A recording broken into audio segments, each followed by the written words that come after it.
but people are coming together and looking at ways of helping each other to grow. Then you've got the G77 plus China group, which is again a remarkable group. With that one, up until last year, was being led by Cuba. But all of these countries coming together, the question is, what brings them together? And what brings them together is to say, we are not prepared to be told what to do, who to talk to, who to trade with, who to have friendly relations with anymore. We will decide that, and stop with your lies about what sovereignty means. So the West talks so much about sovereignty for Ukraine and sovereignty for anybody who's their mates. But anybody who decides to stand up for themselves, their sovereignty is straight out the window. And the United States and their posse seem to think that they can just interfere in anybody's democratic business that they want to. And I think people have had enough of that.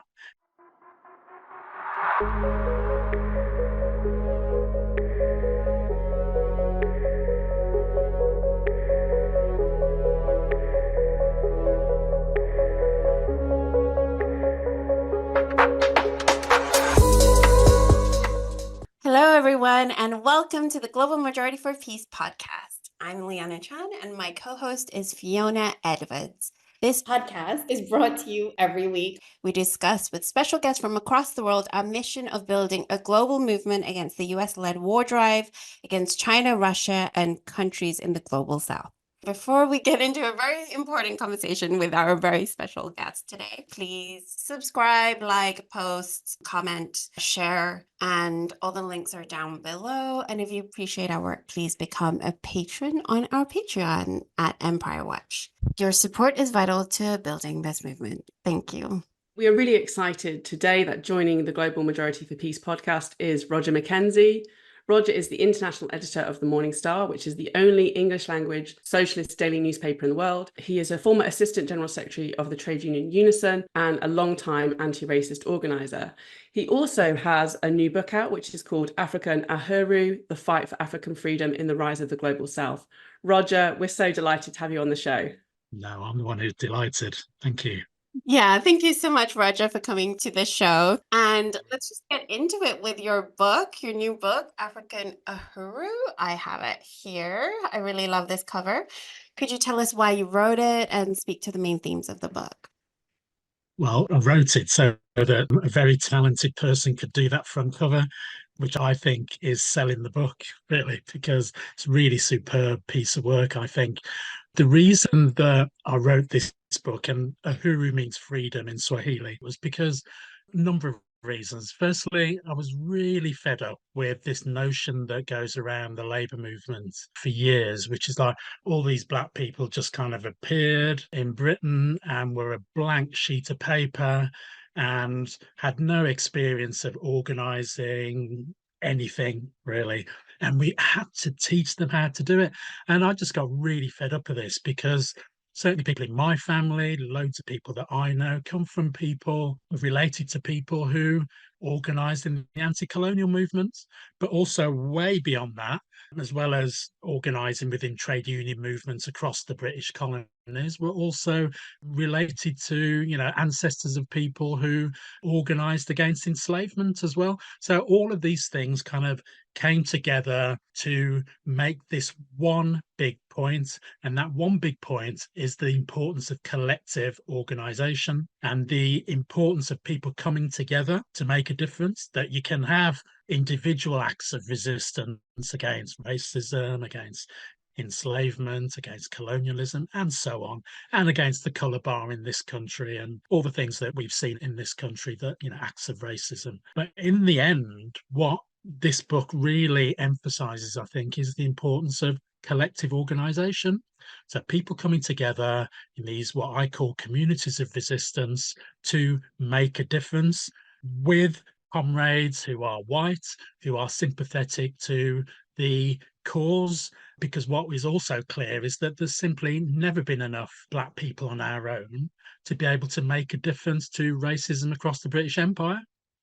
It just simply can't be done on our own. So we all needed to come together, but it comes from a position of strength because we were able to collectively organise to build some strength so that we could have a clear voice Also really clear that there's no monolith within the Black communities, lots of different political views. And I touch on some of that within the book. And if I'd have had more space, then certainly would have gone into it in more detail. But there's a lot of political differences that needed to be brought together so that people could move forward. And I think that's something we're still living with today. Lots of political differences, but struggling to find a way of dealing with the very real levels, I'd say growing levels of racism that we still face today. Also in the book, Roger, you talk about the unstoppable rise of the global south being the context of all this, and how we're currently in a transitional moment in world history. That's how you put it. So I was wondering if you could explain why you think we're living in such a fundamental historic moment and what the stakes are in the global struggles which are taking place today. I think if you trace back through history, and as a historian, I think it's really important that people don't just take a kind of snapshot view, is that we take the kind of full length of history to help us to understand why we've arrived at this point now. Again, another kind of reason behind the book as well. But when you chart the trajectory of Black communities of resistance, and I'm specifically talking about Black in the book in terms of African, not people of African and Asian descent. I think that's another book that needs to be done to talk about Asian communities of resistance.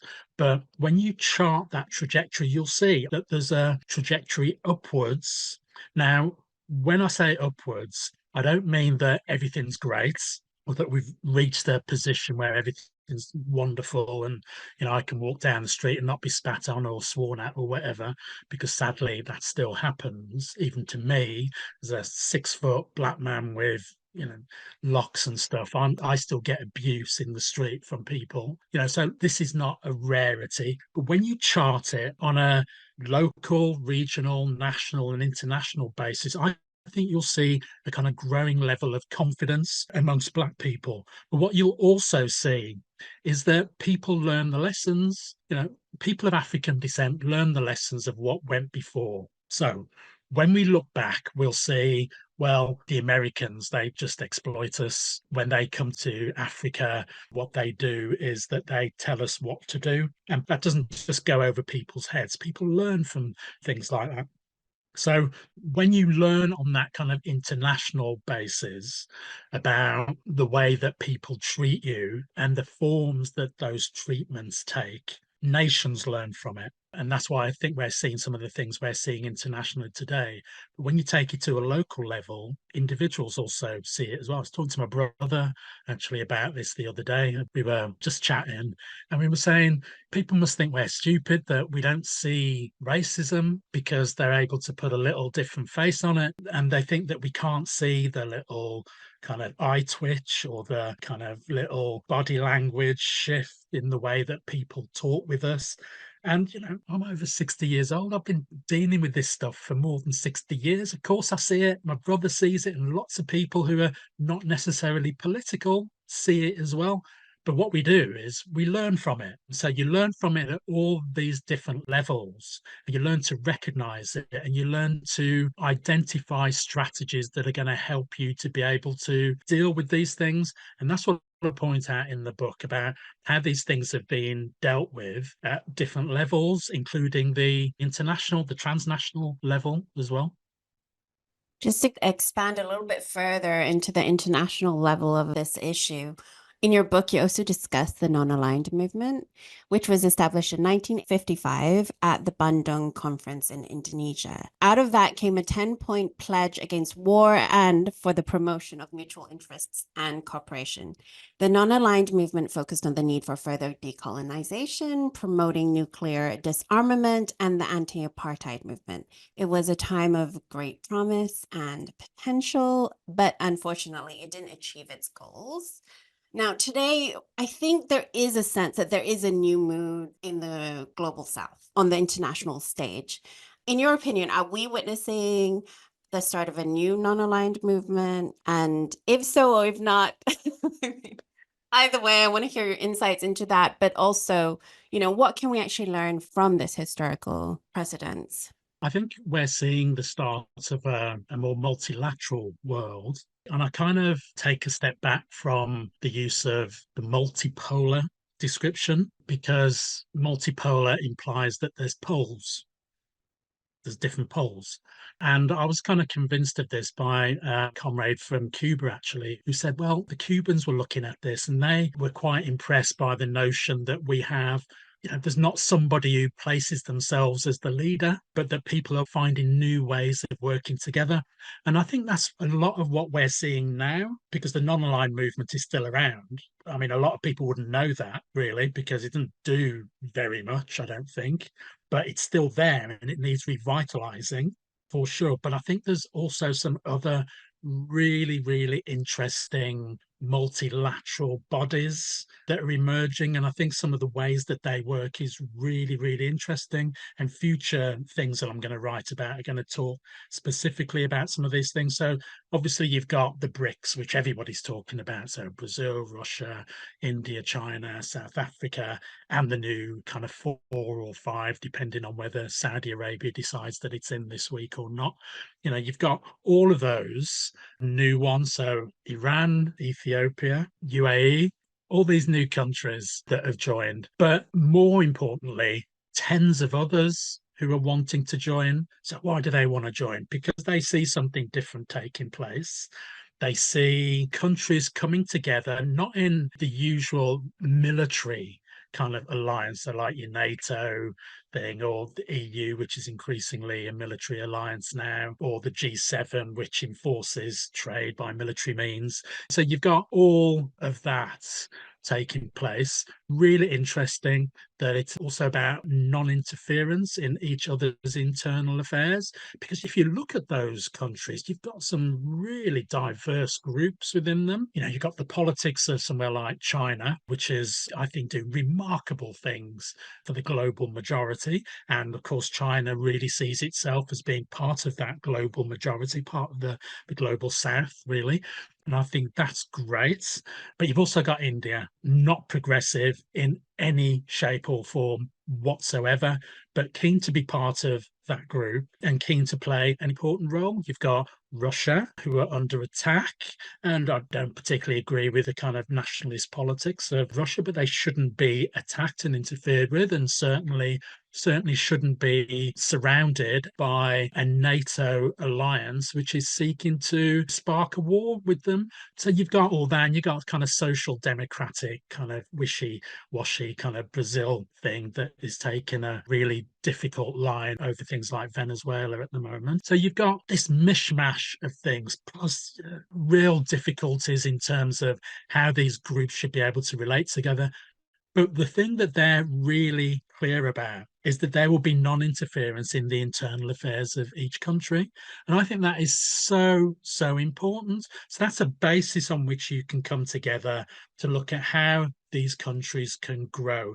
All of them facing real challenges still, all of them, including China, which I think, as I said, you can't remove that many people out of poverty and not have some kudos for that, except if you're China, of course, what is completely ignored. And you've got massive levels of poverty in India, you've got real problems in South Africa, Brazil, massive levels of poverty again, and massive levels of racism as well that go untalked about, where you've got a country that's got this majority African population, a country of majority African descendants, but you wouldn't notice that if you looked at Brazil in terms of its political representation and so on. So major issues, but people are coming together and looking at ways of helping each other to grow. Then you've got the G77 plus China group, which is again a remarkable group. With that one, up until last year, was being led by Cuba, but all of these countries coming together. The question is, what brings them together? And what brings them together is to say, we are not prepared to be told what to do, who to talk to, who to trade with, who to have friendly relations with anymore. We will decide that, and stop with your lies about what sovereignty means. So the West talks so much about sovereignty for Ukraine and sovereignty for anybody who's their mates. But anybody who decides to stand up for themselves, their sovereignty is straight out the window. And the United States and their posse seem to think that they can just interfere in anybody's democratic business that they want to. And I think people have had enough of that. And that's the big change that's taking place on the world stage at the moment, is that people aren't just wandering off into a corner and just kind of whinging about it and kicking a can and just saying, damn Americans or whatever. They're actually coming together saying, look, we can do something about this. But the thing that brings them together, gives them the confidence to do that. I think credit has to go to China over that, because without what is now the biggest economy on the planet, and somebody who says we are not prepared to interfere in your domestic affairs being there and being on the side of the global south, I'm not sure that confidence would be possible. I don't think these nations would feel able to do something about the interference and the downright racism, actually, of the United States across the globe. So I think this is a pivotal moment in world history, and it could go a number of different ways. And I think that's the challenging as well as dangerous position that we're in, because no bully that I've ever heard of just sits down and just lets things happen to them, or lets their ability to bully people just wane away. And what they do is they generally fight back. And these Western powers have been in the ascendancy for so long, not by accident. It's because they've got the force to be able to do it, and the resources to be able to do it, and the resources to buy off people, some nations, some leaders in the global south as well. So a challenge for people, not necessarily the leaders, but a challenge for the people of the global majority, really, is to think about how we can make sure that our power is reflected in our governments, and that these people aren't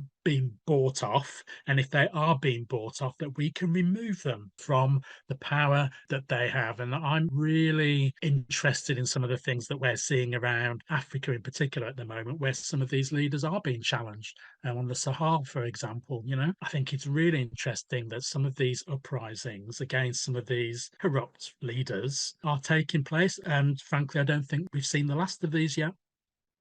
I think what you're saying about the centrality of the kind of rise of the global south being a struggle for self-determination and sovereignty is just so important to focus on, because this isn't really a big part of the discourse in the Western world, because like you said, the Western governments are actually going out of their way to, go against self-determination, to violate sovereignty and stuff. So I think that's a really important thing you're focusing on. Then just what you just mentioned then about the Sahel region, one of the things we wanted to ask you, because you write a lot about this in the book, is a lot about the history of Pan-Africanism and the importance of African self-liberation. And I was wondering if you see the influences of these ideological trends today in Africa, and just in relation to the Sahel region, where there have been a number of anti-imperialist coups that have taken place in recent years. Like, does this fit into this framework, ideological framework, and what is the mood in that region towards the imperialist powers such as France and the United States?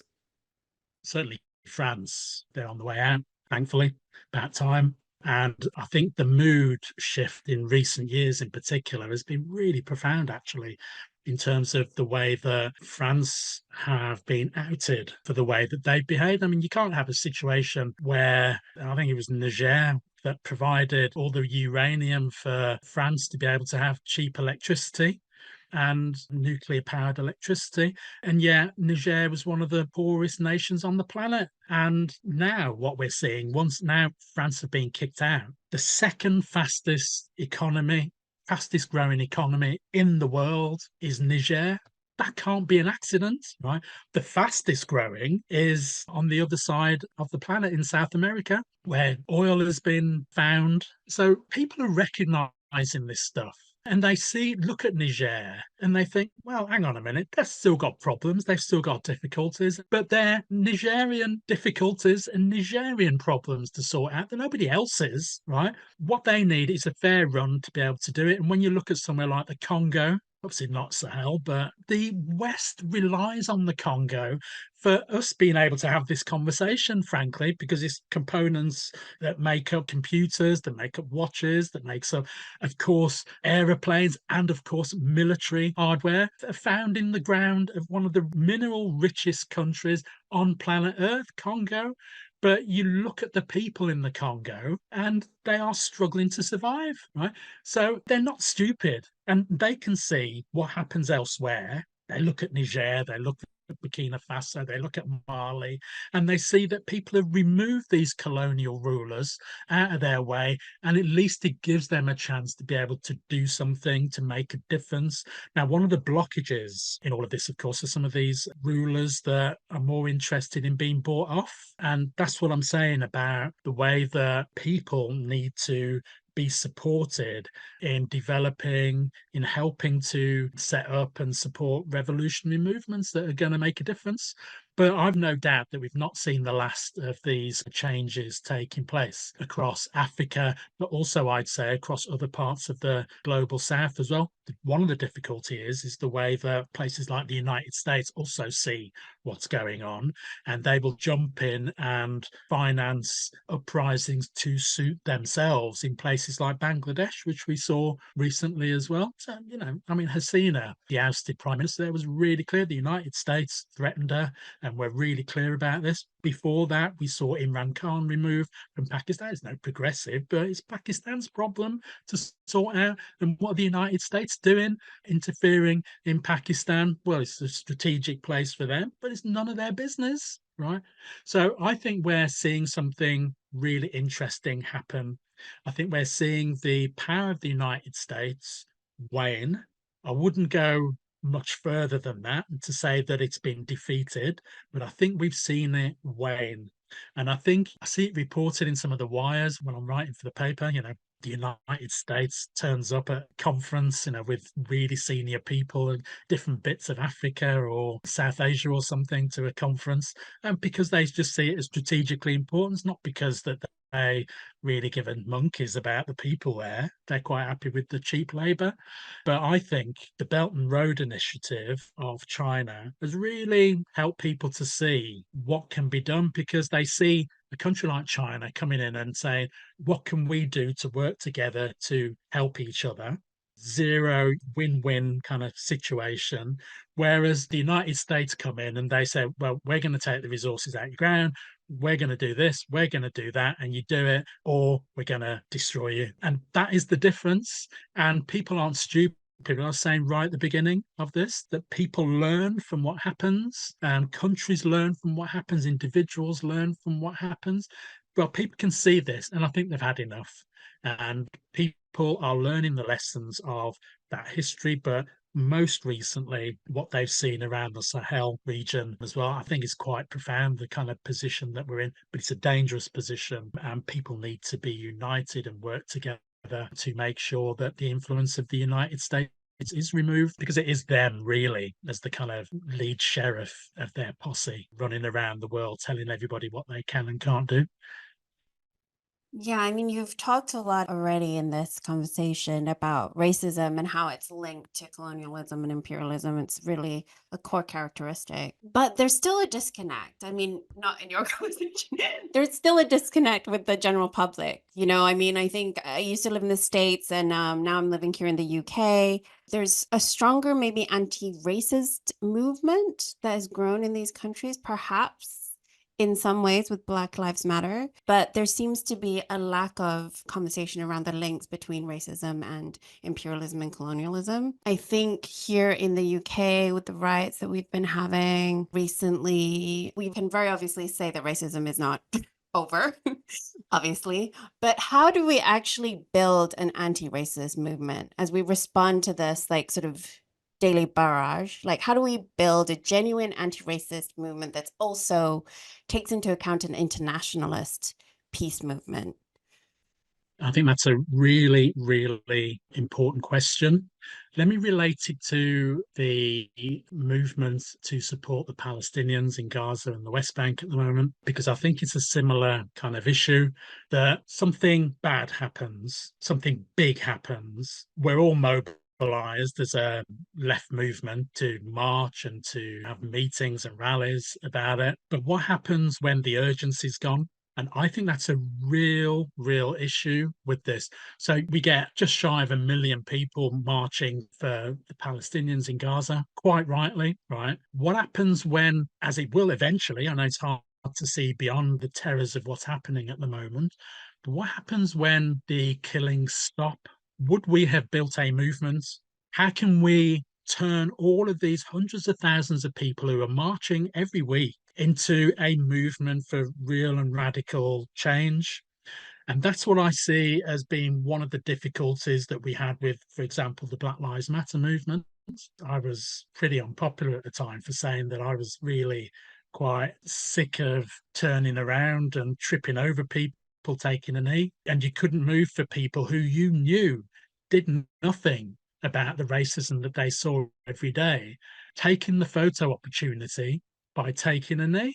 And you'd see employers doing it, you'd see politicians, you'd see Keir Starmer, for example, couldn't wait to take a knee, but at the same time has done nothing to do with the anti-black racism within his own party. It's done nothing to do with the Islamophobia within his home party. Nothing. I mean, literally nothing. Completely ignored a report, a major report that was done, the Ford report, completely ignored it, has done nothing.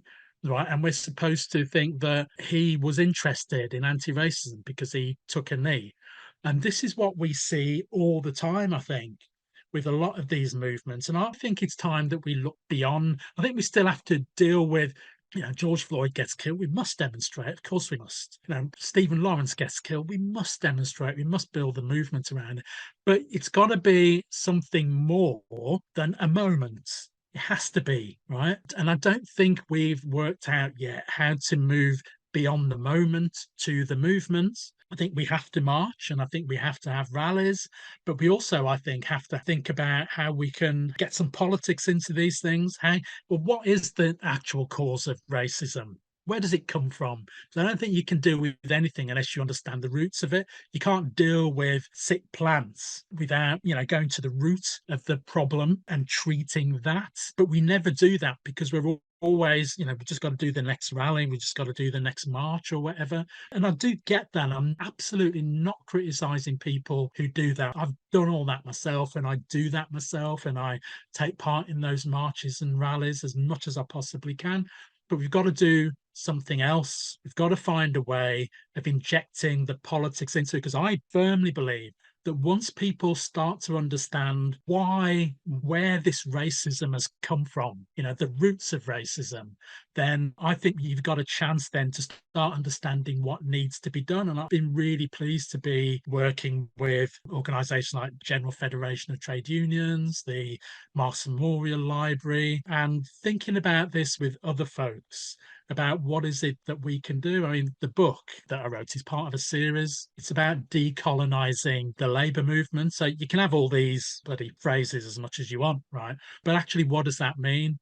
Well, it means trying to find a way of doing things differently to the way that we're doing them now, and looking at ways of making sure that we're not just taking a very narrow view of racism, but we're taking a much broader view that really gets to the grips with what is, on Marxist, gets to grips with the material circumstances that we are facing now. So I think once you do that, you can then start to identify what we need to move forward. So for me, it's really how can we inject a Marxist analysis into these things, understanding that not everybody who's going to be part of these movements are going to be necessarily Marxists, certainly not. But that doesn't stop us from being able to explain, I think, our perspective about what is happening. And so I think the educational kind of aspect to this, the political aspects, I think was missing from the Black Lives Matter movement for sure. I think that was a big miss. Our ability to be able to inject a political understanding for hundreds of thousands of people who march for Gaza, but are not necessarily political and have not necessarily been on marches before, I think is a big challenge for us, and we've got to find a way of doing it. Speaking to the point you made about moments, Roger, I mean, we've had a really significant moment in the last couple of months where Britain was hit by these far-right riots over the summer, and that hit the headlines internationally. It was like quite a big international issue. And I was wondering, firstly, how do you think this has impacted Britain's international image and international standing? And then secondly, like, how serious is this threat of the far right in Britain today in the context of austerity, state-sponsored racism, and an aggressive foreign policy, which looks like it's here to stay?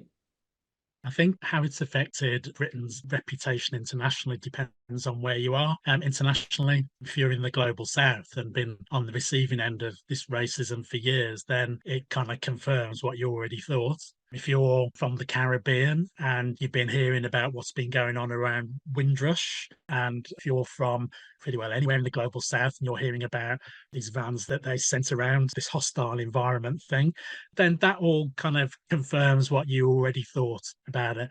The way that Britain, had this way of stopping immigration, stop the boats thing, all of these confirm what you already thought. So I think we're starting from a position where actually Britain's reputation wasn't great anyway, then to a large extent. Certainly wasn't great with activists, but I think increasingly a whole bunch of people who would never describe themselves as activists kind of saw that this is part of a pattern of behavior. I think we have to look at it as being beyond something that is just about Britain, because I think when you look across the globe at the minute, you'll see a real threat of the far right. United States is a great example, and you could still end up with a far right Trump government at the end of the year. Something that happened yesterday in France, where Barnier was appointed as prime minister by Macron, but he wasn't the first choice to be the prime minister. He's something like the third choice. And, there was a veto being exercised by Marine Le Pen over who could be the next French prime minister. Macron's on a call to her, basically asking permission to appoint somebody as prime minister.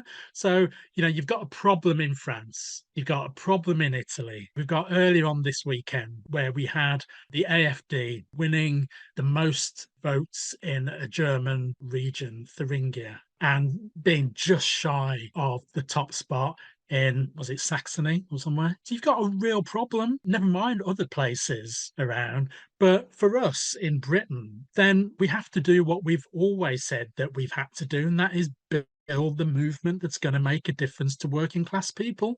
Because in the end, there's not many of these fascists, but one is too many. But it's not just them appearing on the streets and rioting and attacking people in their homes as they did. And I got told off for saying that it was across Britain by somebody. Well, actually it was, right? Because it was in England, it was in Wales, it was in Scotland, and it was in Northern Ireland as well. And somebody told me off for saying, no, it's not across Britain and we're lovely in Scotland and Northern Ireland. So, well, they're lovely places, but I'm sorry. These things happen there too. And we have to face up to these issues. But it's not just them appearing on the streets and harassing us in our homes. It's the ideas that then start to seep out into society as well and start to infect workplaces.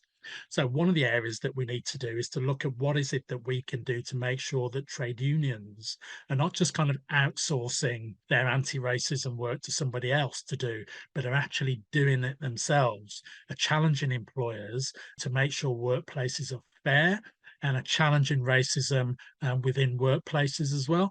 We have to make sure that political parties don't feel as though there's no need for them to do anything about racism within their own structures. All of them, right? Because there is. And I'll take lessons from none of them, no political party, none of them, not one, about how great they are on racism. None of them. Every party really has to examine themselves closely and look at what they need to do, not just to deal with this kind of diversity thing and underrepresentation. I think, well, that's important and stuff, but dealing with the attitudes of members within their parties. What is it that they're going to do when people are found to have behaved in a racist fashion within their parties? What are they going to do? Because that's the test. If they find excuses for not doing stuff, then, frankly, then they need to just step aside. or we need to sweep them aside. And that's really the challenge for us. Are we strong enough? Can we build the movement that sweeps aside these racist leaders, that sweeps aside people who are apologists for racism, or sweeps aside people who fail to do anything, but also is part of a movement that helps to build an anti-racist movement and isn't just something that's, well, we can create a barrier against something. But I think we have to be really positive and really proud of our anti-racism and go on the front foot and argue for real anti-racist policies and argue the toss with these people who have been making excuses for years, who are wanting to do this rubbish of, well, we need to stop the boats and aren't things so much better now than they used to be. Well, they're not, unfortunately, not when so many of us are getting attacked in our homes. A story that I tell quite often is about 1968 was the Rivers of Blood speech by Enoch Powell in Birmingham. It took place about 9 miles from where I was born and brought up. And a couple of months after that speech, I started school. And I tell you, every day for months, I ran the gauntlet of people, 5-year-old being attacked in the street, walking to school. And then when you get into school, you get attacked in the school and you get no protection from the teachers. Then you got to get home from school, and when you get home, strong chance, as there was quite often with us, finding racist slogan daubed on your walls, or dog mess thrown through your letterbox, or even petrol bombs or whatever. All of these things happen then, and people are trying to tell me that things have improved. Really? Because I'm hearing about these things happening now, today, still, about 60 years later or so, 6 decades on, and people are still having to put up with this stuff. It's time for the left, I say, to really get a grip and to really get hold of this issue. And that's one of the reasons behind this book, is that it's not a book for somebody to sit comfortably and read. The idea with this book and the other books as part of this decolonizing period by my friend Nigel Flanagan, who's written a recent book called Go South, which is really talking about, we can learn lessons from across the globe. We don't have to just think of, well, the anti-racist movement was really successful in North America, so that's all the trade union movement is doing, this, that, or the other in North America. Actually, the biggest strike in history was in India. The amount of times I've stood on platforms and talked about that, and people have no idea what I'm talking about, because the whole focus is north and we don't look south. And I think we have lessons to learn about building progressive movements from elsewhere. And where I first met Fiona was in Nicaragua. And one of the things that I learned there was about the pride that people had in building a movement. And the great thing that I learned more than anything else is that it's not a one-hit wonder. It carries on and it continues over a period of time. And that the more you do it, the more people buy into it if they feel that it's their movement to build and it's not somebody else imposing something on them. And that's what we have to do in terms of building an anti-racist movement in this country. It takes time. It will take time, but it's not something that some genius from somewhere else can just decide, this is what we're going to do, folks, and that all you got to do is follow me. That doesn't work. What we have to do is get people to build these communities of resistance in their workplaces, in their towns and cities and regions as well. So I suppose if there's one lesson from this book that I think is really important, while I talk about African people building these communities of resistance, it's something that we all should be doing. We should all be building communities of resistance. It's an old thing that I heard years ago. It's called dig where you stand. We build the movement where we are, with the people around us, with the experiences that people are experiencing on a day-to-day basis. The thing that people in China talk about now, right, which is building socialism with Chinese characteristics. Well, we need to build an anti-racist movement with Warsaw characteristics or Birmingham characteristics or Newcastle characteristics. But that's how it's going to be done, because these places are all different. And I think that's what we really haven't got our heads into yet. But we need to build movements that people can identify with being part of and helping to build. And if we think that we could just impose something, then we're just going to be in the same position going forward, I think. Yeah, that's a really good point. I remember reading this article that you wrote about Nicaragua and also how strong the trade union movement is there. And you're a trade unionist. I'm kind of assuming when you say build these communities that trade unions are very much part of that process, very much part of that structure. One of the problems, though, that we have as an anti-war organization, we're looking at trade unions across Britain that are supporting an increase in military spending. So obviously, this is a trajectory we would like reversed. What do you think, in your opinion, what can be done to build a more internationalist trade union movement and really to reverse that trajectory of more and more war and more military spending? Yeah, we have to win these unions to the left. And that's dead easy to say real quick. I don't know how many nanoseconds that took for me to say it, but that's what we have to do. And there's no two ways about it. This is the age-old dilemma of trade unionism. Who runs the trade unions? Is it a whole bunch of officials? This has been from day one of the trade union movement, by the way. Day one, right?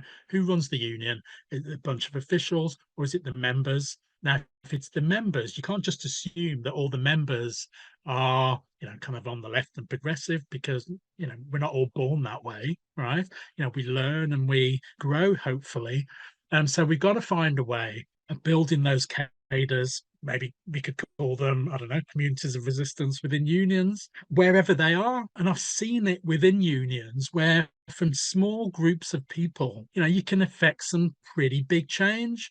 I talk in the book as well about a small group that's met in my living room, a small group of us, about half a dozen of us, who decided that we need to have a big change in the way that the TUC did race equality work. And 6 of us met and we went off and we organized within our unions. And the very first TUC, we managed to get a resolution that really fundamentally changed something that was quite important to us, which was the TUC's Black Workers Conference, which was something where we used to get all the great and the good Black people from wherever they could find them would come and tell us what we were doing wrong every year. That was the TUC Black Workers. There's no debate. You'd get Paul Wattengs, you'd get all of these types of people who would come along and say, you need to all calm down, basically, and you need to all do this and listen to us and follow us. And we removed all of that and we had a motion-based conference where we could get up and we could use that as a basis to come together and organise as Black trade unionists. But it takes organising, and the heart of it all, I'm an organiser, and I have to think of the best ways of being able to organise. And the message from this book is that you organise where you are in the best way that you can. And even if there's 3 of you, then that's a start, right? I know years ago in the early 80s, I used to work as a housing officer in Walsall. The strongest group that the whole council was scared of was this organisation called the Walsall Council House Tenants Association. And they could turn like literally hundreds and hundreds of people out to lobby a council meeting if they didn't like it. It was organised by 3 people, 3 Communist Party members, basically, that organised this thing. But they were organisers. They knew how to do it. They knew how to organise people around things that mattered to them.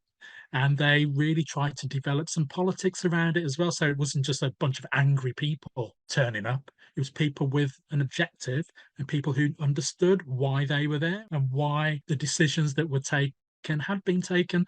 So I think that when we're looking at what we need to do to change the trade union movement into something that is going to make a difference, we have to think really carefully about building those small groups that are going to grow. Nigel Flanagan, in an earlier book, talked about what he called spider webbing. So one person knows somebody, that person knows somebody, and then it just grows all over the place. So the more people just contact people that they know, and it's a great way of doing it. And we've seen some big successes in union organizing by doing that in the global south, actually, and places like Kenya. The Kenyan security guards organized in that way, where they became the fastest growing trade union anywhere on the African continent, just because they did this spider webbing organizing. And I think that we have to maybe take a step back, look at some of the lessons that we can learn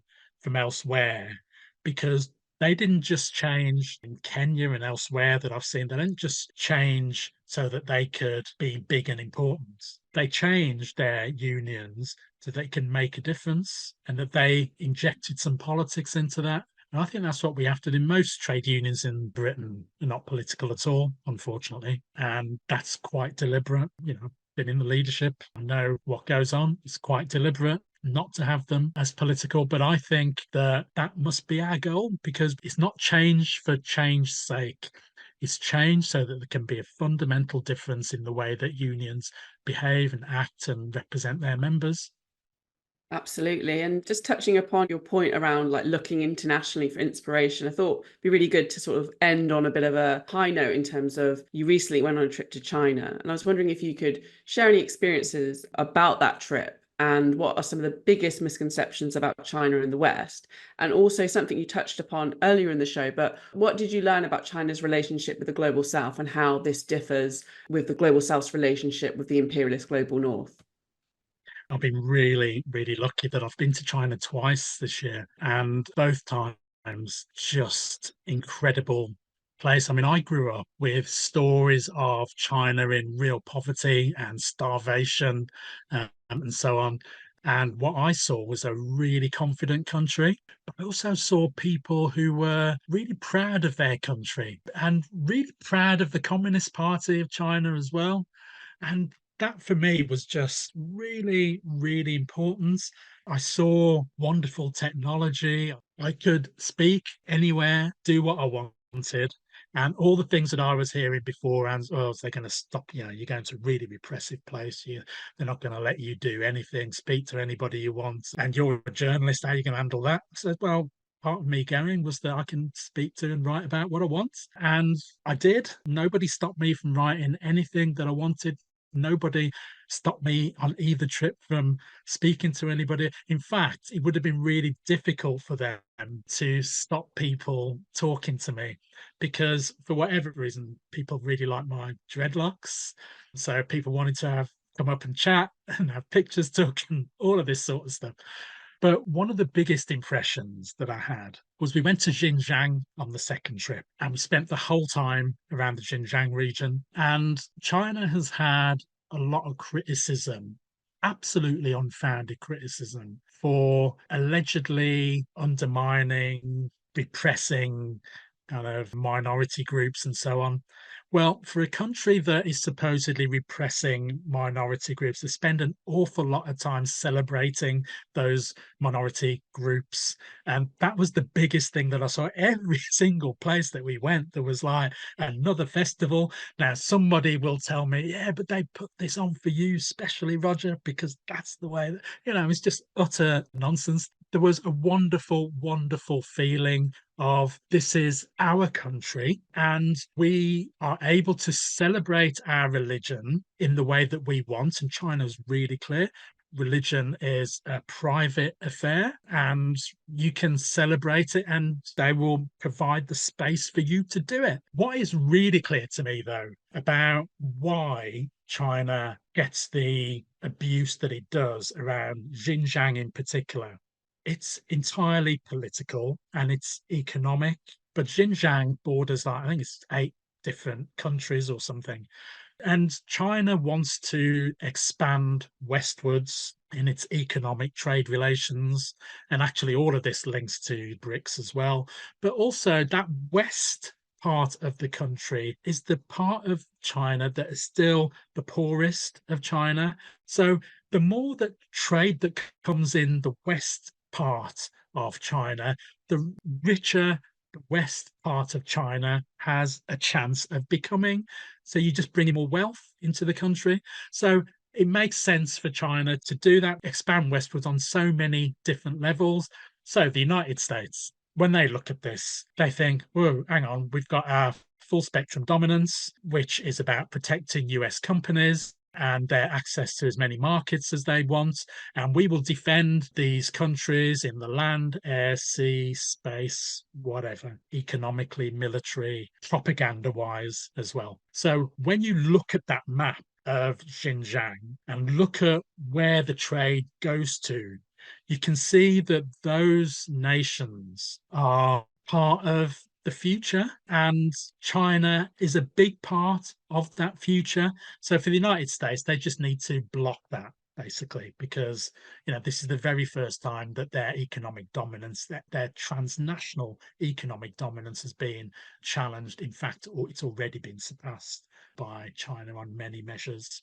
So I think it revealed to me the real politics of this, but it also revealed to me that the Chinese can't be stopped in this, because I think that they are really clear about the way that they want to work with these other nations. But importantly as well, these other nations really want to work with China as well, because they see it as a win-win situation where they're not going to be interfered with. They're not going to be told who they can and can't talk to. They're going to be looked at as a partner, a genuine partner. And that's new. That is really new. The West talks a lot about partnerships here and partnerships there, but they don't mean it. And I think pretty well that's been exposed as being absolute nonsense. So for me, both those trips to China were really eye-opening. Apart from the economics and the politics, what I will say as well is I met some of the nicest people that I've ever met anywhere. And as a Black person going anywhere in the world, one of the things that I always do is I always have to have a second kind of think about, am I going to be safe when I go to somewhere? Am I going to get attacked in the street? I think we did in both visits, I think we visited 5 cities in 10 days each on both trips. So, I mean, this wasn't like little kind of trips where, you could kind of sort it out so 3 people would surround me the whole time and tell me lies about something. This was like a massive trip, and I felt really safe and comfortable in China on both trips. And one of the other few places where I felt that was when I was with Fiona in Nicaragua, which was the same sort of thing, where people were just great. And so it must say something about people standing up and trying to organise for socialist society, mustn't it, really? Oh yeah, that's really great. I'm going to Xinjiang soon as well. So I'm very excited about that and seeing it for myself. You love it. You love it. Honestly, it's Oh, a fantastic, just the whole atmosphere Right. as well, because nobody buys into this nonsense that load of repression or I mean, it's just nonsense, right? Yeah, there's like a real feeling of people wanting people to visit. Actually, that was Oh, the other thing, right? yeah. There was a real thing. People were like, persuade more people to come here. And yeah, some of it's about economics and bringing more tourism and all of that in there. But genuinely, they just love meeting people. And that's how I felt. That it was just a place where they really wanted to reach out to people. And I would just say to anybody watching this, flick away the nonsense, right? If you don't believe me, which is fairly, I mean, my judgment is sometimes questionable. I'm an Aston Villa supporter. I love weird jazz music, communist, all of these things. Maybe my judgment might be a little bit skewed, right? If you don't believe me, go and visit yourself and have a look, because it's a beautiful country with people trying to do something. And I don't just mean a party trying to do something. I mean, people are trying to build a better society. And I think we should have their backs in doing that, frankly. and at the very least, not attack them as well, which is Right. basically what we have from Britain and the United States, trying to attack that kind of sovereignty, that desire to improve the people's lives. But that's been such an inspiring conversation, Roger. Thank you so much for joining us. And I really did love your book, and I recommend everyone get their hands on it. Where can they get their hands on it, Roger? If you could do a little promo. Yeah, you can get it from Manifesto Press website, or you can get it from the Morning Star website. And by the way, buy and subscribe to the Morning Star every day, folks, as well. It's the paper of the 100%. left. Well, we'll have the links down in the description, all the links. Yeah, and there's also some just really important articles out all the time about China and getting the truth out, which is really important because there's so many misconceptions in Britain, and Morning Star do such a fantastic job, not just in terms of in Britain, but internationally, because it's such a widely read paper. So any final thoughts, Ileana? Oh, and I don't have thoughts, but I will just say thank you so much for coming on again, Roger. Roger. It was absolutely wonderful having this conversation with you. I always feel a little bit motivated, a little bit inspired, a little bit more positive about the future. So thank you again. And for everyone else watching, please, again, like and subscribe and all that stuff. We, of course, want more people to understand what we're talking about. You know, we have great guests like Roger. So that does help the algorithm, the dreaded algorithm. So thank you so much. And we'll see you next time. Bye. Thank you.